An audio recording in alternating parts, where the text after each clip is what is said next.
નમસ્કાર. આજના વિશ્લેષણમાં સ્વાગત છે. આજે આપણે એક મરવા પડેલા જીરુના પાકની અદ્ભુત ઓર્ગેનિક રિકવરી વિશે જાણીશું. તો આ વિનાશક રોગ અને તેના ગેમ ચેન્જર ઓર્ગેનિક ઇલાજના આ રસપ્રદ કેસ સ્ટડીમાં સીધા જ કૂદી પડીએ. મળીએ સુરેન્દ્રનગરના ચોકડી ગામના જયસિંહભાઈને. આ ખેડૂત એક ગંભીર કૃષિ સંકટનો સામનો કરી રહ્યા હતા. તેમના પાક પર હુકારો ત્રાટક્યો હતો. બાપરે, આ રોગ જીરુના ખેતરોને જોતજોતામાં સંપૂર્ણ સૂકવી નાખે છે. સ્થિતિ ખરેખર ગંભીર હતી.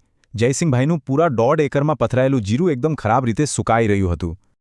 પણ એક રસ્તો હતો. એમઆર પ્રોડક્ટ ભાવનગરનો આ ખાસ 2 તબક્કાનો ઓર્ગેનિક પ્રોટોકોલ અહીં અપનાવવામાં આવ્યો. સ્ટેપ 1, સોઇલ ટેકનિશિયન અને બ્લેક પાવર. આ બંનેને ભેળવીને પિયત એટલે કે પાણી સાથે જમીનમાં આપવામાં આવ્યા.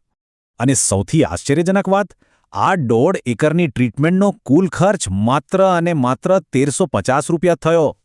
ખરેખર જાદુ થઈ ગયો. પિયત આપ્યાના માત્ર 7-8 દિવસમાં જ પાકનું સુકાવાનું સાવ જ બંધ થઈ ગયું. આ સફળતા બાદ આવ્યો બીજો તબક્કો. ભવિષ્યના રક્ષણ માટે આ 3 ઓર્ગેનિક દવાઓનો સ્પ્રે એટલે કે છંટકાવ કરાયો. પ્રમાણ પણ એકદમ ચોક્કસ રાખવાનું. સ્પ્રે માટે આ 3 પ્રોડક્ટ્સમાંથી દરેકનું માત્ર 25 મિલીલીટર જેટલું જ માપ લેવાયું. અહીં નોંધવા જેવી વાત એની કિંમત છે 20 પંપ છંટકાવનો ખર્ચ માંડ ₹600ની આસપાસ જ આવે છે. આ અફલાતુન કોમ્બિનેશને તમામ પ્રકારના સુકારાને જડમૂળથી અટકાવ્યો. હવે પાકને કોઈ જ નુકસાન નહોતું થવાનું. ખુદ જયસિંહભાઈએ કહ્યું કે સુકાઈ રહેલા છોડ એકદમ જીવંત થઈ ગયા. આખું ખેતર હવે સ્વસ્થ અને લીલુંછમ છે.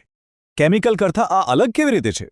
કેમિકલ જમીન બગાડે, જ્યારે આ ઓર્ગેનિક દવાઓ ખરેખર જમીનનું સ્વાસ્થ્ય સુધારે છે.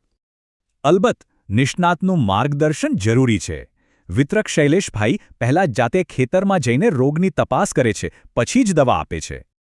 તો વિચારો, શું ભવિષ્યમાં પાક બચાવવા માટે આવી સસ્તી અને અસરકારક ઓર્ગેનિક પદ્ધતિઓ જ ખેતીનું નવું સ્ટાન્ડર્ડ બની જશે?